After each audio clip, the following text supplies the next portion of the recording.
Okay. Ako po, talaga uulit-ulitin ko po ito Pero ito po kanina, naisip ko ano ba yung pwede kong bitawan o salitain dito o sabihin sa inyo para patunayan na ang mga believers hindi na nila masasaksihan pa ang Antikristo. Alam po ba ninyo, kadami ko pong nababasa ngayon sa social media, ang Antichrist ay si ganon, si ganyan, si ganyan.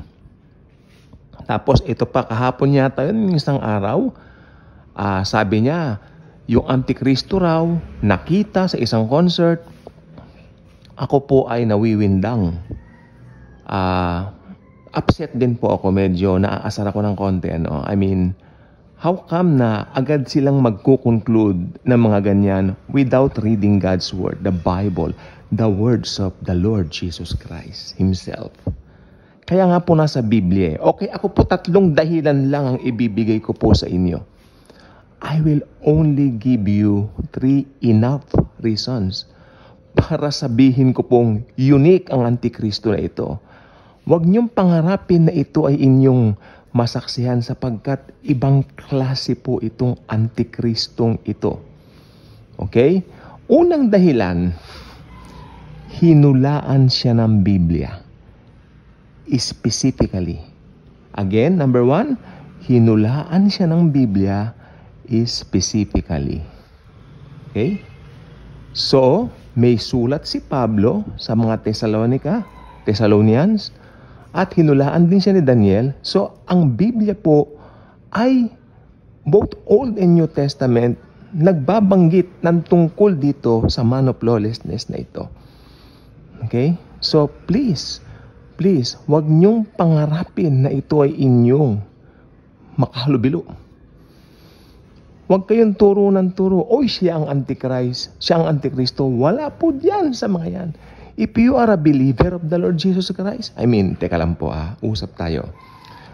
Believer means yung naniwala doon sa ginawang sakripisyo ng mahal na Panginoong Jesucristo doon sa krus ng Kalbaryo.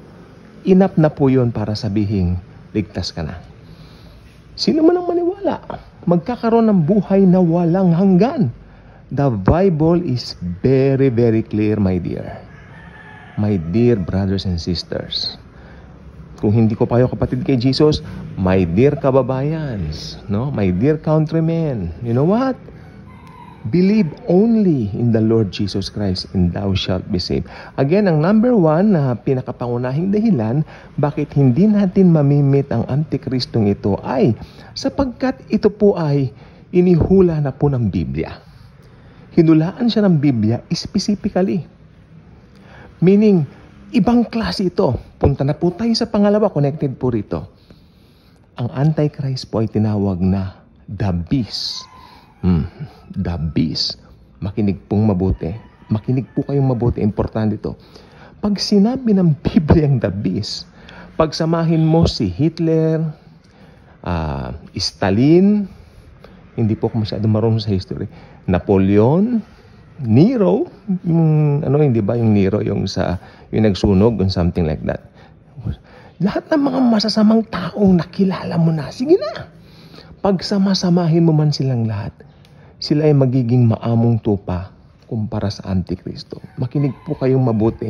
Yung mga taong binanggit ko kanina na alam ninyong mga masasama sa history, sila po, sila ay hindi hinulaan ng Biblia. Pero ito, hinulaan ng Biblia. Yan ang number 1 natin. Pangalawa, ang tawag sa kanya, the beast. The beast. Halimaw. O ito na naman tayo. Yung mga hindi baka naman magsabihin, halimaw, yung literal na halimaw. Pag ikaw 5 taong gulang na bata, nagbasa ka ng Biblia, iisipin mo malamang halimaw. No. Pag sinabing halimaw, sobrang sama. Masama talaga. Kakaiba ang Antikristong ito. Okay? Ito na pong pinakamabigat. 3 lang po ito, Enough na sana to para matigil na po yung mga sinasabing, ang Antikristo, ang Antikristo siya ganun. O tapos, hindi na naman, tahimik. Tumahimik na naman. Ang Antikristo, ang Antikristo, siya na naman. Tama na yan. Dahil itong sasabihin kong pangatlo, although marami tayong pwedeng i-pick, itong sasabihin kong pangatlo, ito na marahil ang pinaka-mabigat. Ang Antikristo po ay si Satanas mismo sa 3.5 years. I mean, sa second 3.5 years. Mamamatay si Antikristo at sinabi ng Biblia, minsan lamang po sa tawang mamatay tapos ang paghukom. Malamang yung katawan ng Antikristo na baril o something na namatay, saksi ng buong mundo, at yung kaluluwa niya pumunta agad dun sa Hades. Pero yung katawan ng Antikristo, si Satanas papasok maroon. Kaya ang Antikristo, kaya sabi ko sa inyo, ubod ng sama, dahil si Satan mismo yon, si Satanas mismo yon. Kaya please lang, huwag kang magtuturo ng ganyan. Siya ang pinakamasamang tao na mabubuhay yan. Yung Antikristong yan, dahil siya si Satanas. No?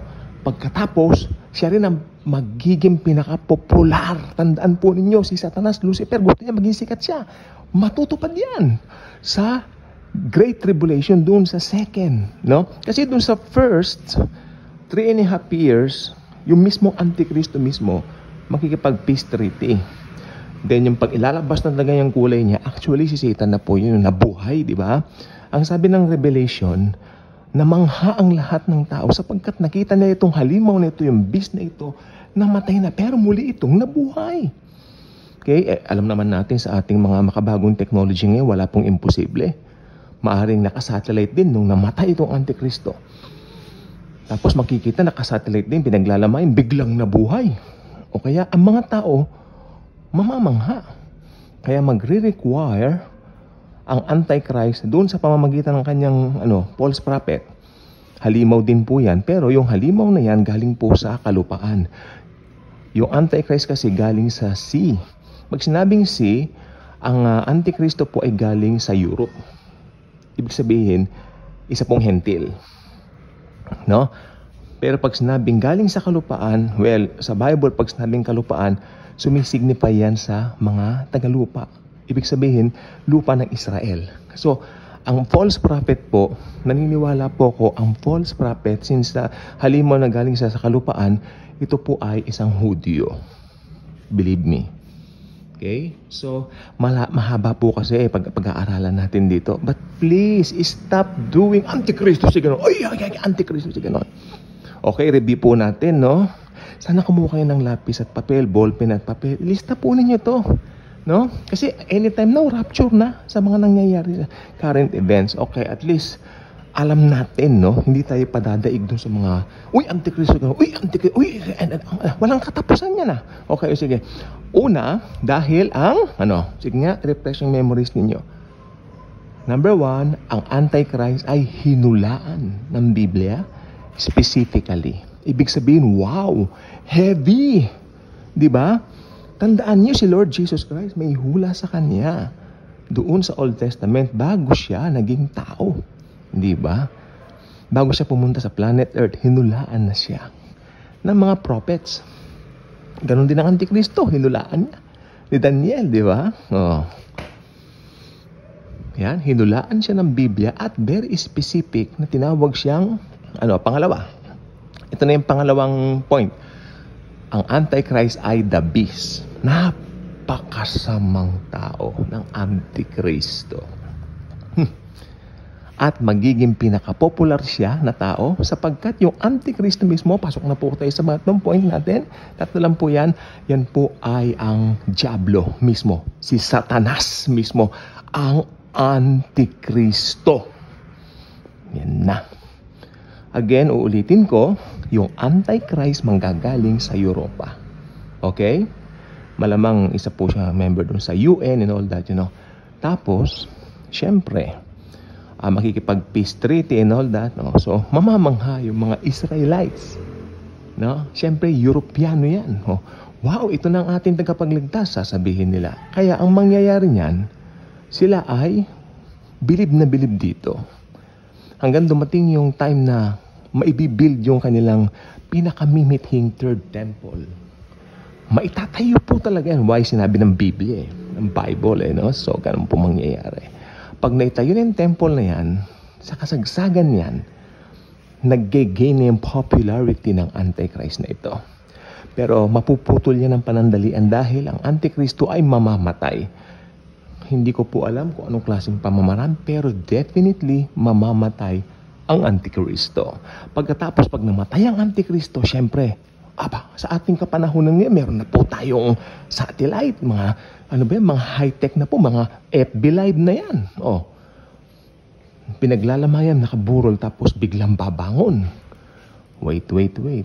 Sa pagbangon ng Antikristo, yung kaduluwa ng Antikristo nasa Hades na. Diba? Kasi sabi nga ng Biblia sa Hebrews, minsan lang sa tao ang mategi o mamatay, and then ang paghuhukom. Ang sinabi doon ng Hebrew, yung paghuhukom, ibig sabihin, saan mo i-spend ang yung eternity? Since ang Antichrist na yan ay unbeliever, sa Hades po yan. Pero, yung katawan ng Antikristo, ito na. Si Satanas na yon. Pag bumangon, si Satanas na yon. Amen? Amen. So, excited ako. So, yan po, since alam natin yan, imposible na malinlang kayo. Ang video ito po, please, i-share ninyo. Marami po ngayon ang nalilito dyan. Kailangan nilang marinig ito. I-share niyo, maawa kayo sa mga taong nalilinlang. Okay? Kaya kung hindi pa kayo subscriber sa channel na ito, I invite you to do so. Click the notification bell, share the video, share the love of the Savior, the Lord Jesus Christ. Again, balikan natin yung 3 points. Bakit kakaiba ang Antichrist na to? Hinulaan siya, means napaka-special nung kanyang wow, di ba? Ibang klase talaga. Pangalawa, siya ay beast. Siya ay grabe. Diablo, masama, beast. At pangatlo, eto na po, ultimately, dahil ang Antikristo mismo, doon sa pangalawang part ng tribulation, yun na po yung Great Tribulation, pag nabuhay yon, hindi na po yung mismo yung Antikristo yon. Yun na po si Satanas, ginagamit yung katawan ng Antikristo. Okay? I hope i-share nyo itong video to. Ang daming magbe-benefit. At nang hindi sila nalilinlang ng kung ano-anong turo. Okay? So marami pong salamat. Naway, maranasan natin lalo ang pag-ibig ng Panginoong Jesus sa atin sa bawat araw. Kung gaano siya katinding umibig at magmahal sa atin. Patuloy niya tayong bless at i-bless pa araw-araw. Thank you, and Jesus truly loves us all.